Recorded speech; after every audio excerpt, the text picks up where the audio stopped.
વૈષ્ણવ, વૈષ્ણવત્વ, આ વૈષ્ણવત્વને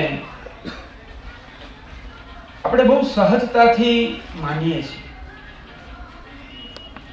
એ વૈષ્ણવત્વને બહુ સહજતાથી આપણે જીવીએ છીએ, પણ ખરેખર આ વૈષ્ણવત્વ એટલું સહજ નથી.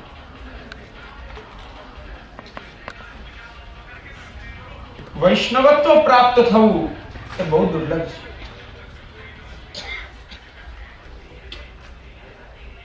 અનેક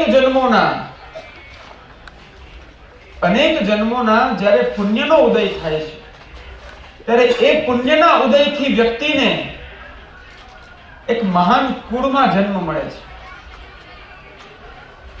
એક મહાન કુળની અંદર એ અવતરિત થાય છે. પણ એ મહાન કુળમાં અવતરિત થવા છતાં પણ એને વૈષ્ણવત્વની ઉપમા નથી મળતી. બ્રહ્માદિ દેવો, જે બ્રહ્માદિ દેવો મનુષ્યથી તો બહુ ઉપરની કક્ષાના કહેવાય. મનુષ્ય તો આ ભૂલોકમાં વસે છે. જે ભૂલોકની વ્યાખ્યા કરી છે કે આ તો નાશવંત છે, અનેક પાપોથી ભરેલું છે, જ્યાં પાપ કર્મનો હિસાબ કરવામાં આવે છે, એવો આ મર્ત્યલોક છે. તે દેવગણો તો આ લોકોથી ઉપરના લોકોમાં વસી રહ્યા છે. સ્વરલોક, જનલોક, તપલોક, મહરલોક, સત્યલોક. છતાં પણ એમને વૈષ્ણવત્વ પ્રાપ્ત નથી થતું. આવું સર્વથી દુર્લભ એવું વૈષ્ણવત્વ શ્રી મહાપ્રભુજી અને શ્રી ગુસાઈજી આ કૃપા કરીને આપણને પ્રદાન કરે છે.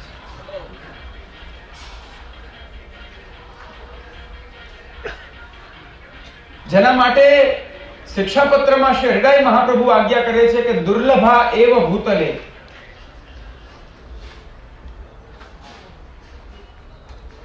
જે નિરાશ્રય છે, જેનો કેવલ એકમાત્ર આશ્રય ભગવાન છે,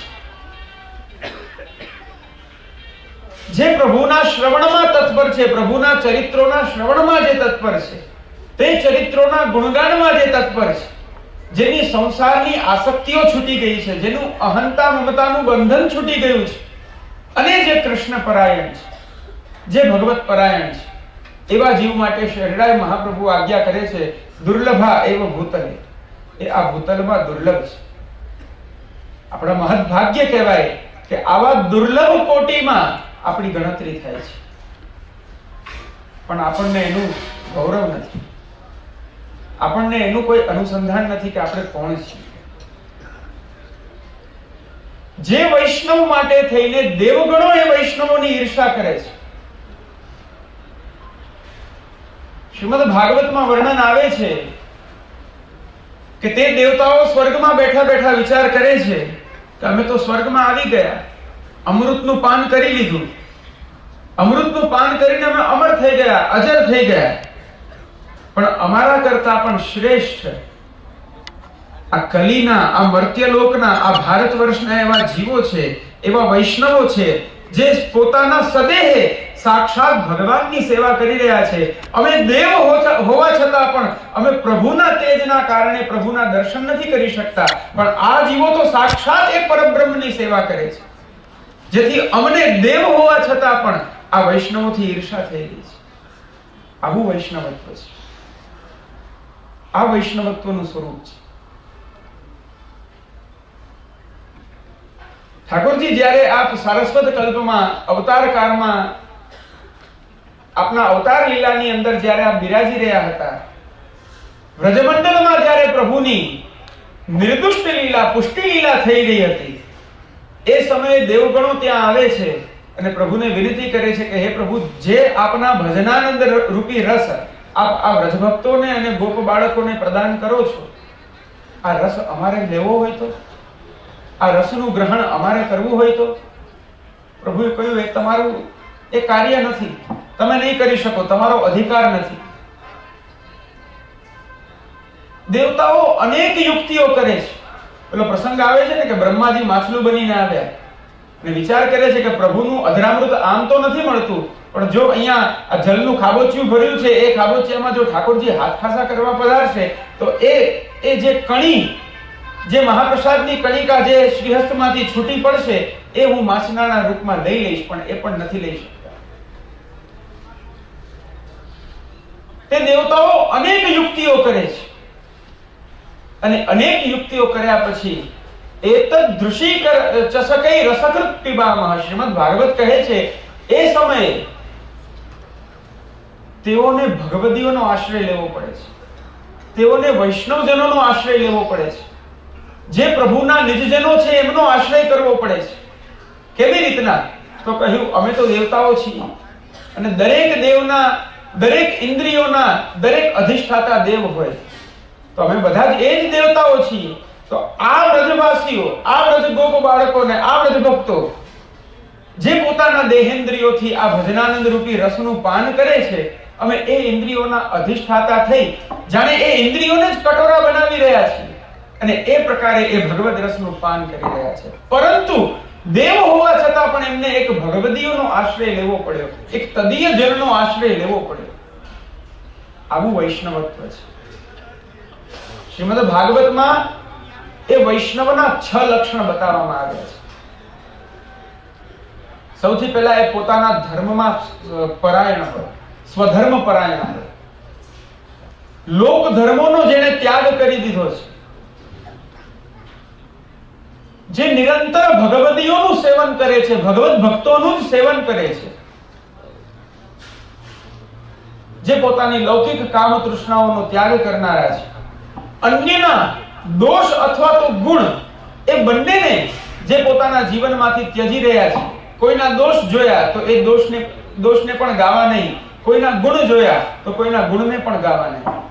નિંદા અને સ્તુતિમાં જે તુલ્ય હોય, ભગવાન શ્રીમદ ભગવદ ગીતામાં આજ્ઞા કરે છે કે મારું પ્રિયત્વ જેને પ્રાપ્ત કરવું હોય, જે જીવને મારું પ્રિય બનવું હોય, તો એના માટેનો આ ઉપાય છે કે તુલ્ય નિંદા સ્તુતિર મૌની સંતુષ્ટો યેન કેનચિત અનિકેત સ્થિરમતિર ભક્તિમાન મે પ્રિયો નરઃ.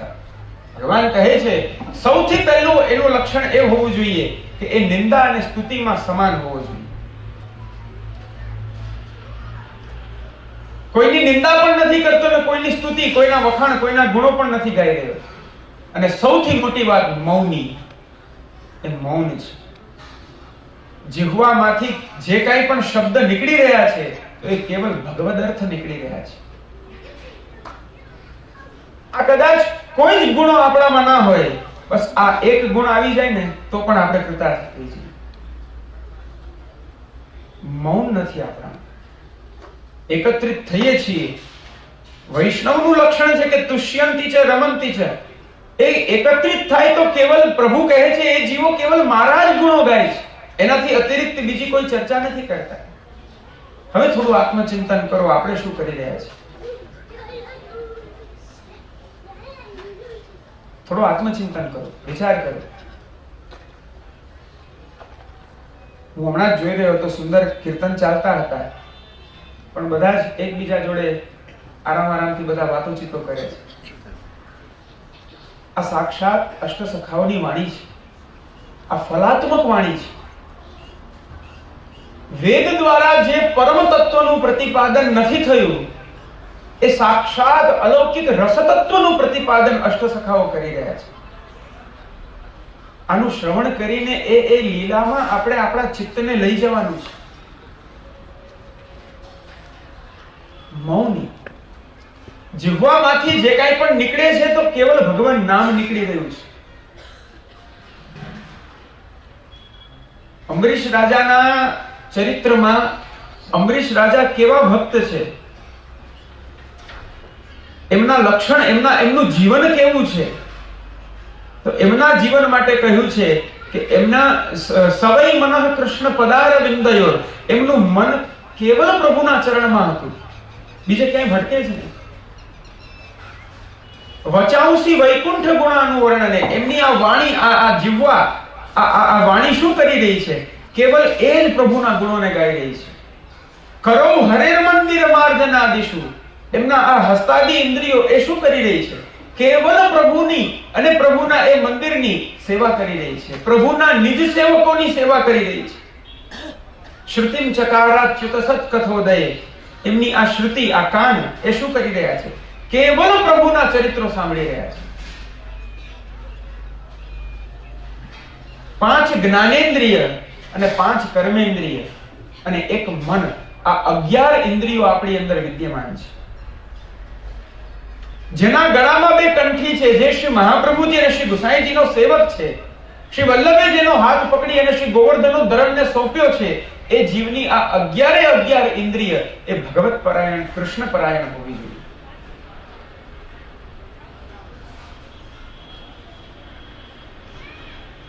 સંતુષ્ટો યેન કેનચિત, એ જીવ સર્વત્ર પ્રકારે સંતુષ્ટ છે. એને જીવનમાં બીજા કોઈ જેવા પ્રલોભન નથી જે એને લોભાવી શકે. અનિકેતઃ, પોતાના ગૃહમાં આસક્તિ જેને ના હોય. સ્થિરમતિ, જે સ્થિરમતી છે.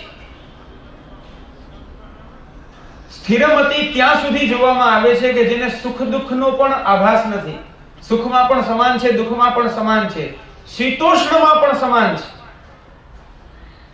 જેમ શીતકાળ છે, આપ સૌ કેટલું બધું ઓઢીને બેઠા છો, પણ જે એવો સ્થિરમતી છે, આ ઠંડી ગરમી એ અનુભવ કોણ કરે છે? શરીર કરે છે, પણ શરીરને કોણ કરાવે છે? મન અને બુદ્ધિ કરાવી રહ્યા છે. જેના આ અંતઃકરણ ઉપર જેનો અંકુશ છે, જે સ્થિરમતી છે, એને વૈષ્ણવ કહેવાય. જેની શીતોષ્ણતા પણ સ્પર્શતી નથી. ભગવાન કહે છે ભક્તિમાન મેં પ્રિયો નરઃ, એવો જે જીવ છે એ મને પ્રિય છે, એને જ વૈષ્ણવત્વ પ્રાપ્ત થાય છે. જે જીવ સ્વધર્મ પરાયણ હોય, લોક ધર્મોનો ત્યાગ કર્યો હોય, ભગવત ભક્તોનો સંગ કરતો હોય, લૌકિક કામ તૃષ્ણાઓનો ત્યાગ કરી રહ્યો છે, અન્યના દોષ અને ગુણ એ બંનેને છોડી કેવલ ભગવત ચિંતન પરાયણ છે. અને છેલ્લે કહ્યું સેવા કથા રસમહો નિતરામ પિબત્વમ, એ જીવ સદાને માટે સેવા અને કથા, અવસર કાળમાં સેવા અને અનવસર કાળમાં કથા, આ ઉભય પક્ષથી જે પોતાનું જીવન વિતાવતો હોય. અહીંયા તો એક આ ઉપદેશ આપ્યા છે કે ધર્મમ ભજસ્વ, ધર્મ પરાયણ થાઓ, લોક ધર્મોનો ત્યાગ કરો, ભગવત ભક્તોનો સંગ કરો. આવા આ 6 પ્રકારના ઉપદેશ આપ્યા છે, પણ આ ઉપદેશ નથી, આ લક્ષણો છે. આ 6 ગુણો હોવા જ જોઈએ આપણામાં.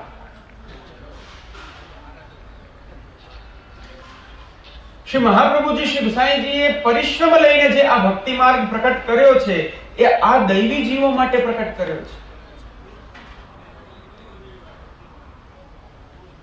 દામોદરદાસજીના પ્રસંગમાં શ્રી મહાપ્રભુજીનું એક બહુ જ મહત્વપૂર્ણ ભક્તિ માર્ગનો એક આધાર સ્તંભ કહી શકાય એવું વાક્ય કે દમલા યહ માર્ગ મેને તેરે લીએ પ્રકટ કિયો.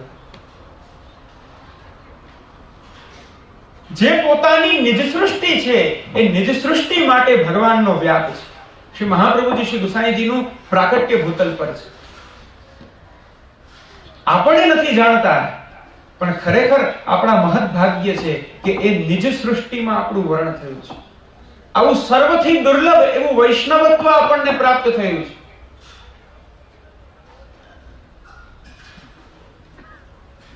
આવા કરાલ કાળની અંદર પણ આપણા અનેક દોષો છે, પણ એ સર્વ દોષોનો પરિહાર કરી સાક્ષાત શ્રી ગોવર્ધનધર આપ એવો વિચાર કરી રહ્યા છે કે જ્યારે આ શ્રી મહાપ્રભુજી ને શ્રી ગુસાઈજીના થકી મારા શરણે આવી રહ્યો છે, તો ભલે એ અનેક દોષોથી ભરેલો હોય, એના સર્વ દોષોનો પરિહાર હું કરીશ, એના સર્વ દોષોનો હું પરિહાર કરનારો છું. એ જીવનો હું ઉદ્ધાર કરીશ. એનો ઉદ્ધરિષ્યામિ, આ જીવનો હું ઉદ્ધાર કરીશ, જે શ્રી મહાપ્રભુજીની, શ્રી ગુસાઈજીની કાનીથી મારા યુગલ પાદારવિંદમાં આવી રહ્યો છે. આનાથી વિશેષ બીજું શું હોઈ શકે આપણા માટે? શાસ્ત્રમાં જુઓ, એક અપરાધ થાય, એક પાપ થાય, એક દોષ થાય, તો એના કેટલા કેટલા પ્રાયશ્ચિતો બતાવવામાં આવ્યા છે. અનેક પ્રાયશ્ચિતો બતાવ્યા છે. એવા આપણે એક દિવસમાં કેટલા અપરાધો કરીએ છીએ, જાણતા અજાણતા. એક ક્રિયાથી અપરાધ થાય છે, એક વાચાથી અપરાધ થાય છે અને એક માનસિક અપરાધ થાય છે. કર્યો નથી પણ માનસિક અપરાધ થઈ રહ્યો છે એવો વિચાર પણ આપણને દોષ દેનારો છે. આવા અનેક અપરાધો કરીને આપણે દોષરૂપ થઈ રહ્યા છીએ. પણ ત્યાં શ્રી ઠાકોરજી અને શ્રી મહાપ્રભુજી આપણા માટે એવું વિચારી રહ્યા છે કે જીવ છે, ભગવદ અંશ છે, અને ભગવદ અંશ હોવાથી એ સ્વભાવથી દુષ્ટ છે, સ્વરૂપથી દુષ્ટ નથી. સ્વરૂપથી તો એ ઠાકોરજીનો અંશ છે. આવો વિચાર કરી આપણા દોષોને ન જોતા ભગવાન આપણી ઉપર કૃપા કરી રહ્યા છે, આપણો ઉદ્ધાર કરી રહ્યા, આપણું વરણ કરી રહ્યા છે. લૌકિકની અંદર કોઈ એક વ્યક્તિ આપણી સાથે કોઈ એવો વિચિત્ર વ્યવહાર કરી દે છે, આપણે એને વર્ષો સુધી યાદ રાખીએ છીએ. અથવા તો કોઈ વ્યક્તિએ તમારી સામે જોઈ રહ્યો છે અને તમે એને એ સમયે તમારું ધ્યાન નથી અને તમે એને પ્રતિભાવ નથી આપી શકતા, તો એ વ્યક્તિને ત્યાં સુધી ખોટું લાગે છે કે અમુક વર્ષો પછી પણ જ્યારે એને તમારું મળવાનું થાય, તમે એને સામેથી મળવા જાઓ તો એ મોઢું ફેરવી લે છે. આ જીવનો સ્વભાવ છે. આપણે અનંત કાળથી પ્રભુના એ નિજ શ્રીઅંગમાંથી અને નિજ લીલામાંથી, નિજ પરિકરમાંથી વિખૂટા પડીને ભૂતલ પર આવ્યા છે. અનેક જન્મો વીત્યા છે. 84 લાખ જન્મના એક ચક્ર નહીં, આવા તો અનેક ચક્ર ફર્યા છે. 84 લાખના અનેક ચક્રો ફર્યા છે. અને પ્રત્યેક જન્મમાં ભગવાનની વિસ્મૃતિ જ રાખી છે. ક્યારેય એ યુગલ પાદારવિંદની સ્મૃતિ આપણને થઈ જ નથી. પ્રત્યેક જન્મમાં ભગવાનનું વિસ્મરણ રહ્યું છે, સ્વસ્વરૂપની વિસ્મૃતિ રહી છે. છતાં પણ ભગવાન એ જીવને પોતાનો માનીને એનું વરણ કરી રહ્યા છે. આનું નામ પુષ્ટિ છે, આનું નામ પોષણ છે, આનું નામ અનુગ્રહ છે. આવો દુર્લભ એવો ભક્તિ માર્ગ જ્યારે આપણને પ્રાપ્ત થાય, શ્રી મહાપ્રભુજી, શ્રી ગુસાઈજી જેવા સમર્થ આચાર્ય જ્યારે આપણને પ્રાપ્ત થાય, શ્રી ગોવર્ધનોદ્ધરણ જેવા કૃપાપરાયણ સ્વામી નાથ જેને પ્રાપ્ત થઈ રહ્યા છે, એવા જીવ ખરેખર આ લાભને પ્રાપ્ત કરીને પણ જો આમને આમ બેઠા છે, આવા દુર્લભ અવસરને જ્યારે સામેથી એને મળી રહ્યો છે ને એ જીવ એમને એમ શુષ્ક થઈને બેઠો છે, તો મને ભાગવતનું એક વાક્ય આવે છે, તદસ્મ સારમ. હું એ જીવને પથ્થર સમાન માનું છું. હું નહીં, શ્રી મહાપ્રભુજી સહિત સમગ્ર ભક્તિ માર્ગ એવા જીવને પથ્થર સમાન માની રહ્યા છે. હવે આપે નક્કી કરવાનું છે. પથ્થર બનશો તો પણ આ પુષ્ટિ કાર્ય કરનારા પ્રભુ છે.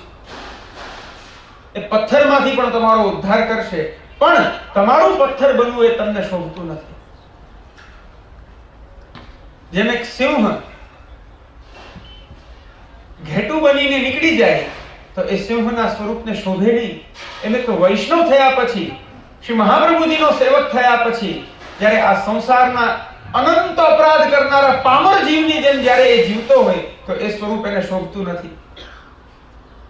થોડું આત્મચિંતન કરો, ભગવત પરાયણ થાવ, ભગવત કથા પરાયણ થાવ, ભગવાન નામ પરાયણ થાવ. આજ આપણું સ્વરૂપ છે, આજ આપણું પરમ કર્તવ્ય છે. વિશેષ બસ વધારે નથી કહેવું.